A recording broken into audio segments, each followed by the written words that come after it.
Assalamualaikum warahmatullahi wabarakatuh. Perkenalkan, nama saya Muhammad Bayu dari kelas 11 MIPA 5. Di sini saya akan menjelaskan proses pembentukan spermatogenesis pada pria dan proses pembentukan oogenesis pada wanita, serta menjelaskan proses terjadinya menstruasi. Pertama, proses pembentukan spermatogenesis pada pria. Spermatogenesis adalah proses pembentukan sel sperma di dalam testis pria.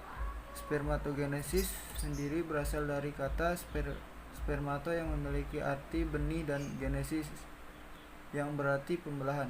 Sel sperma diproduksi pada tubulus spiniferus di dalam testis. Di dalam dinding tubulus banyak sel yang tersebar secara acak yang disebut sel Sertoli. Sel ini berfungsi untuk memberi makan kepada sel sperma yang belum matang.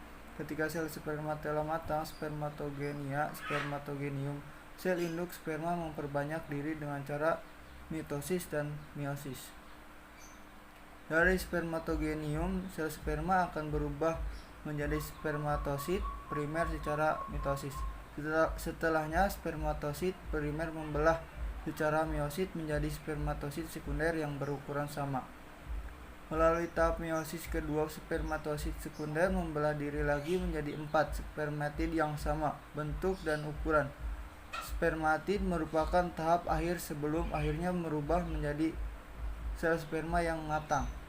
Yang kedua yaitu proses pembentukan oogenesis pada wanita.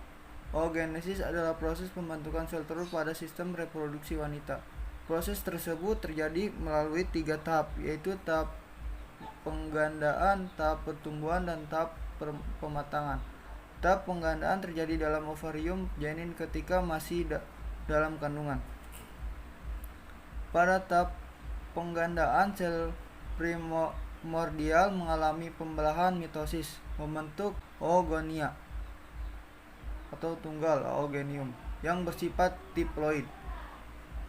Tahap pertumbuhan terjadi pada ovarium bayi. Pada tahap pertumbuhan oogenium mengalami pembelahan meiosis, membentuk oosit primer diploid. Oosit primer berada dalam keadaan dorman, istirahat, sampai anak perempuan mengalami masa puber. Tahap pematangan dimulai pada masa puber. Pada masa puber terjadi perubahan hormon dalam tubuh anak perempuan. Perubahan tersebut mengakibatkan oosit primer membelah secara meiosis. 1 menghasilkan oosit sekunder berukuran besar dan badan polar 1 berukuran kecil. Yang ketiga yaitu proses terjadinya menstruasi. Proses menstruasi perempuan dimulai ketika seorang anak perempuan menginjak masa pubertas. Pada beberapa orang, pubertas bisa terjadi ketika usia 10 tahun. Namun ada pula yang baru mengalaminya saat berumur 15-16 tahun.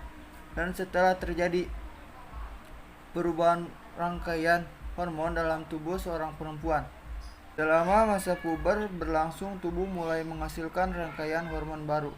Hormon yang inilah yang mengirimkan berbagai sinyal ke tubuh, dan beberapa di antaranya bahwa tubuh sedang kehamilan setiap bulannya yang menghitung dengan menstruasi. Siklus haid atau menstruasi merupakan proses alami yang selalu berulang setiap bulannya. Dalam satu siklus, kadar hormon dalam tubuh bisa naik turun tergantung dari fasenya. Perubahan kadar hormon tadi juga berdampak pada mood atau suasana, perasaan, serta energi tubuh yang berdampak pada kesehatan. Siklus lama setiap perempuan juga bervariasi antara 23 sampai 35 hari. Umumnya setiap 28 hari. Hal ini sangat tergantung dari kondisi tubuh masing-masing, dan tak semua siklus haid pasti rutin. Wabillahi taufiq. Wassalamualaikum warahmatullahi wabarakatuh.